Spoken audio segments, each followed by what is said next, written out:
Wala nang intro-intro. Pagbalik ni Aling Daleng sa kwarto, meron siyang nakitang matandang kuba. Ang umaakmang sindihan isa-isa yung mga nakatayong kandila. Paglingon nito sa kanya, ngumiti lang ito at unti-unti ring nawala sa paningin niya. Kumpirmado. Merong isa sa mga alaga niya ang gumawa ng bagay na yon. Pero hindi niya alam kung saan nanggaling yung matandang babaeng kuba na yon. Yun ang unang beses na nakita niya ang ganong klase ng imahe. Sa dinami-dami ng alaga niya, doon lang siya natakot at kinilabutan. Ibig sabihin lang nun, hindi yun kasapi sa lahat ng nasasakupan niya. Buong araw pinag-isipan ni Aling Daleng kung sino o kung ano ba yun. Ramdam niya din na may paparating na malaking dagok sa buhay niya. Wag naman sana madamay ang pamilya ko. Wika ni Aling Daleng habang naiiyak siya. Nung nakita siya ni Ricky, tinanong siya nito. Sinabi ni Aling Daleng yung nakita niya at naramdaman niya. Ang sabi ni Ricky, magdasal lang siya sa mga dati niyang gamit, humingi ng tawad sa mga nagawa niya, at didinggin siya nun. Habang hinihimas-himas ni Ricky si Aling Daleng,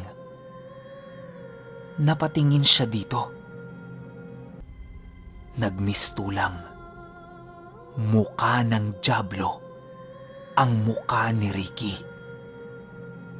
Nakangiti yun sa kanya habang nagbabaga ang mga mata nito. Sa takot ni Aling Daleng, naitulak niya si Ricky at napasigaw siya. Tanong ni Ricky, "Bakit? Anong problema?" Hinihingal-hingal pa si Aling Daleng nung sumagot siya kay Ricky ng, "Dyablo, may nakita akong dyablo sa mukha mo." Natawa si Ricky sa kanya. Ang sabi pa nito, "Dyablo? Imposible ang sinasabi mo. Halika na. Balik ka na sa akin." Tinitigan ni Aling Daleng si Ricky kasi parang may mali eh. Ilang segundo pa ang lumipas. May kumatok sa kwarto nila at tinawag ang pangalan niya. "Leng! Leng! May tao sa baba, hinahanap ka." Boses yun ni Ricky. Pagbalik ng tingin ni Aling Daleng doon sa kausap niyang nagpapanggap na si Ricky, wala na ito. Sumarado yung bintana nila sa kwarto at napukaw nun yung atensyon ni Aling Daleng. Pagtingin niya, may nakalutang doon na isang malaking maputlang muka at nakangiti yun sa kanya. Walang pagdadalawang isip, nag-orasyon si Aling Daleng ng pangtaboy dito. 4 na buhay na salita at dinugtungan niya yon ng salitang laho sa dulo para tuluyan na siyang lubayan ng kung anumang nilalang yon. Pero matibay ang isang ito at tila ba nilunok niya lang yung binatong pangtaboy ni Aling Daleng. Umaangat na ang buhok niya at pinagpipilitan na ng nilalang na yon na ipasok yung bunganga niya sa bintana.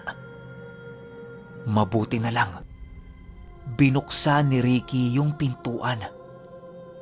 Bungad nito. Leng, ano ba?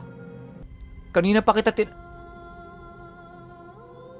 Natigilan sa pagsasalita si Ricky dahil yung itsura no ni Aling Daling hindi maipinta. Takot na takot ang mukha nun. Tapos sabog-sabog yung buhok niya. Hindi rin napapansin ni Aling Daling na meron na palang tumutulong luha sa mga mata niya. Niyakap siya ni Ricky. Nag-orasyon ito ng puder at iniihip sa bumbuna ni Aling Daling.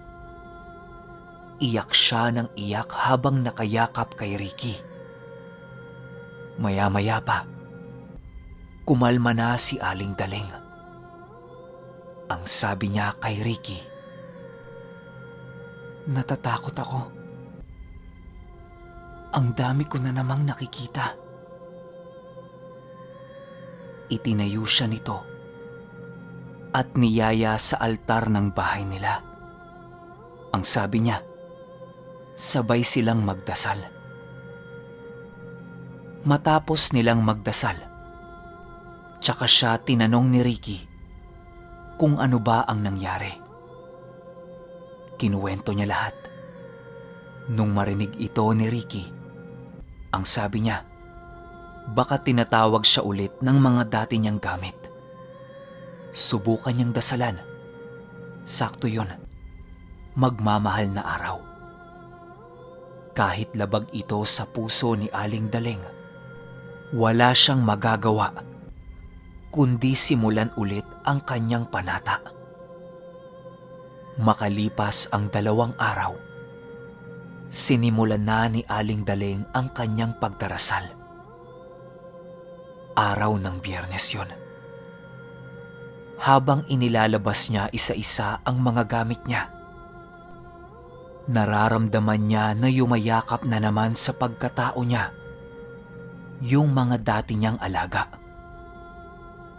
Halo-halo ang emosyon ni Aling Daling nun. Masaya, natatakot, excited, iba-iba eh.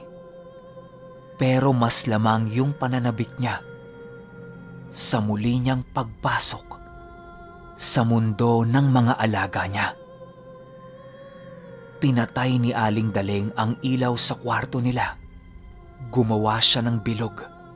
Nagsindi siya ng mga kandila at dumipa siya sa pinakasentro ng bilog. Ito yung palaging ginagawa ni Aling Daling kapag magsisimula na ulit siya sa mga gagawin niyang ritual. Habang nagdarasal, ramdam ni Aling Daling na para siyang lumulutang sa ere. Yun bang binubuhat siya tapos miss na miss siya ng mga gamit niya? Ninanamnam niya ang bawat letra ng mga salitang binibigkas niya. Nanatili siyang nakapikit. Inaabangan ang tamang pagkakataon kung kailan siya mumulat. Dahil ramdam niya na hindi pa kumpleto yung mga tinatawag niyang alaga. Ilang segundo ang lumipas. Iminulat na ni Aling Daling ang kanyang mga mata. Diba? Nagsimula siyang magdasal nang nakadipa siya. Pero pagmulat niya, nakatayo na siya at napapalibutan na ang katawan niya ng iba't ibang klase ng nilalang na matagal na niyang hindi tinatawag. Lahat ito ay parang mga lintang nakakapit sa kanya na animoy sinisipsip ang balat niya. Yun bang sabik na sabik sila kay Aling Daling? Napakadilim nun sa kwarto pero Naaaninag niya bawat korte at hulma ng katawan ng mga ito. Tuloy pa rin sa pag-oorasyon si Aling Daling habang ginagawa yan sa kanya ng mga alaga niya. Nung natapos na siya sa pagdarasal, binuksan na niya yung ilaw. Hapong-hapo siya nun. Parang ang daming pumasok sa loob ng katawan niya. Tapos ang bigat-bigat. Sa isip-isip ni Aling Daling, ngayon ka ulit magpakita sa akin. Tingnan natin kung saan ka pupulutin. Patama niya yan. Doon sa nilalang na nakikita niya. Tapos takot na takot siya.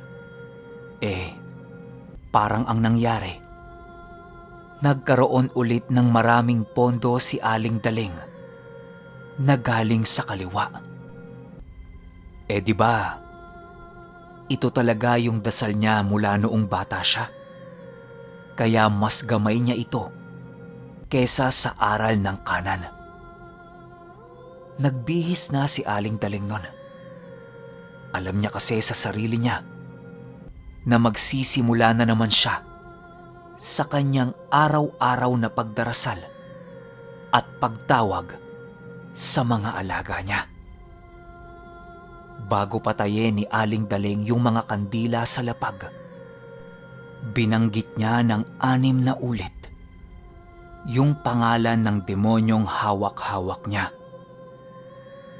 3 diretsong pangalan at 3 pagtawag ulit sa pangalan, pero pabaliktad. Sa loob ng 2 segundo,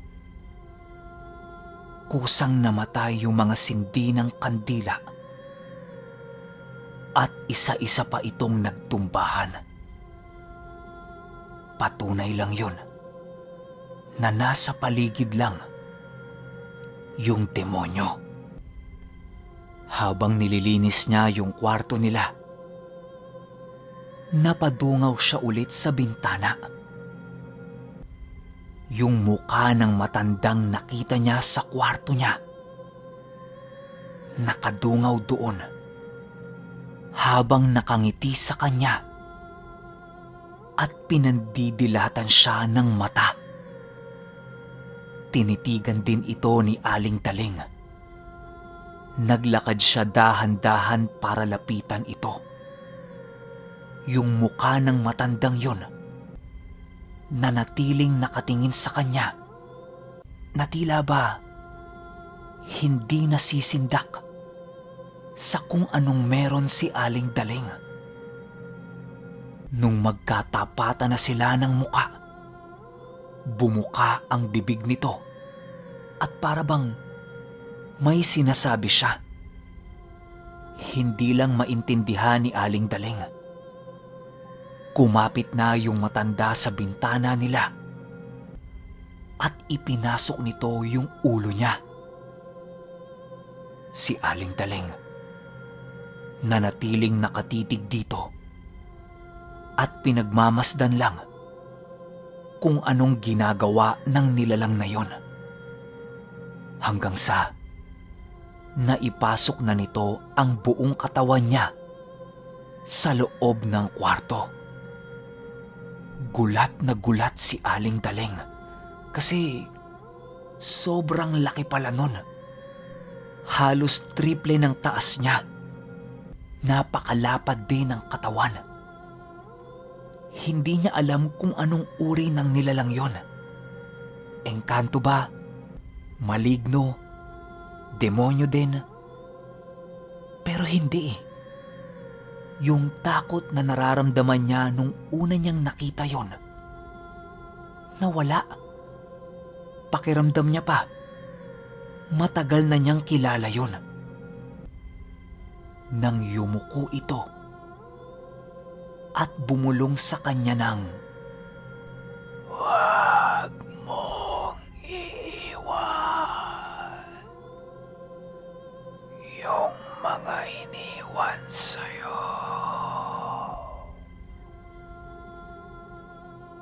Sabay ihip ng napakalamig na hangin at nawala na lang yon. Tulala si Aling Daling habang iniisip niya kung sino ba o ano ba yon. Kasi magaan yung damdamin niya doon eh. Nang matapos siyang magligpit, sinabi niya kay Ricky lahat ng nangyari sa kwarto. Habang nagkukwento siya, nakita niya sa mukha ni Ricky na hindi na nito kayang tumingin sa kanya ng diretsyo. Tapos yung labi ni Ricky nanginginig. Para siyang may nakikita sa likod ni Aling Daling na kinakatakutan niya. Pipikit-pikit pa ang mata nun habang naluluha-luha ng konti. Tanong ni Aling Daling, "Bakit? May problema ba?" Sagot ni Ricky, Wala. Pagod lang ako siguro.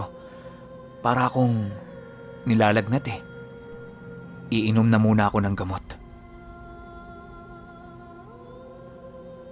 Habang natutulog sila, naalimpungatan si Aling Daling. Nakita niyang nakaupo si Ricky sa kama nila at nakatapat ito sa bintana.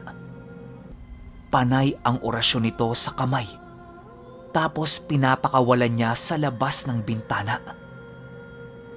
Nagtataka si Aling Daling kasi yun lang yung unang beses na nakita niyang ginawa yun ni Ricky. Tinanong niya kung anong ginagawa. Ang sabi lang nito sa kanya, "Yung kinuwento mo sa akin, napanaginipan ko rin.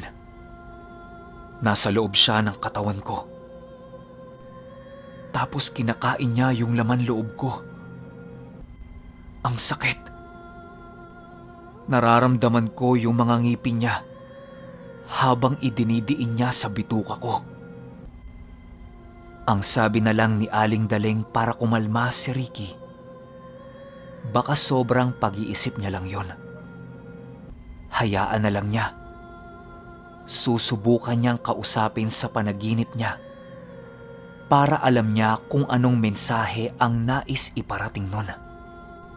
Matapos ang gabing yon, halos araw-araw, gabi-gabi, hinihiling ni Aling Daling na magpakita yon ulit sa kanya.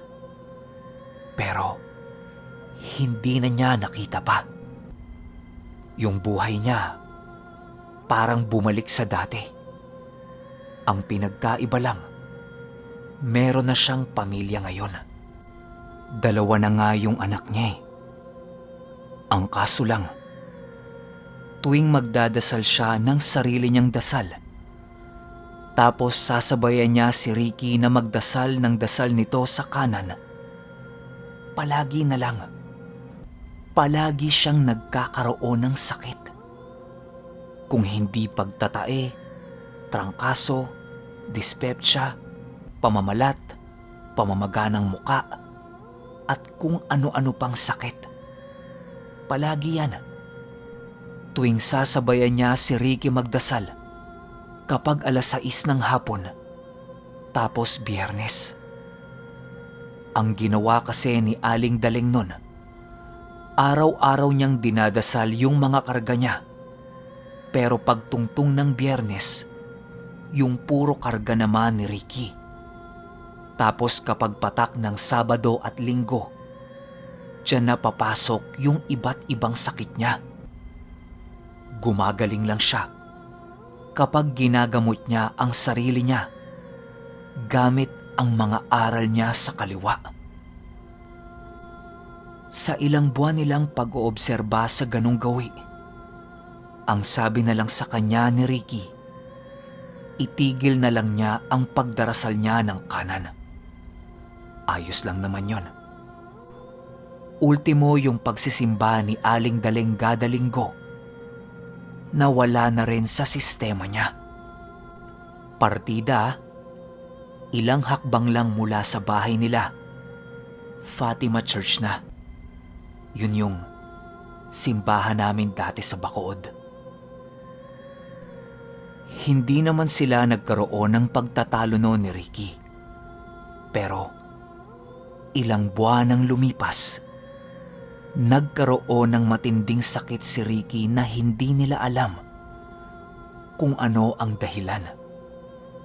Kaya pala, kahit anong lakas ng kain nito, baliwala rin. Papayat siya ng papayat. Tapos ang hina na rin niya gumalaw. Nung nagpa-check up sila, ang naging resulta, colon cancer. Nung nalaman nila yan, kasabay ng pagbagsak ng mundo nila, unti-unti ding nalugi ang negosyo ng pamilya nila. Wala silang pagkukuhanan ng pera para tustusan ang lahat ng pangangailangan ni Ricky. Kahit anong orasyon, ritual, alay, ginawa na ni Aling Daleng, pero yun talaga ang nakatadhana kay Ricky. Ilang taon ang lumipas, tuluyan ng binawian ng buhay si Ricky. Ang naiwan kay Aling Daleng, 2 anak niyang babae. Ang babata pa nila para mawala ng tatay. Hindi alam ni Aling Daleng kung saan siya magsisimula nun. Nawala yung nag-iisang umiintindi sa kanya at yung pinakamamahal niya, nang wala man lang siyang nagawa. Kahit sinong alaga niya, demonyo, tinawag na niya. Maski buhay niya, binigay na din niya, pero wala talaga.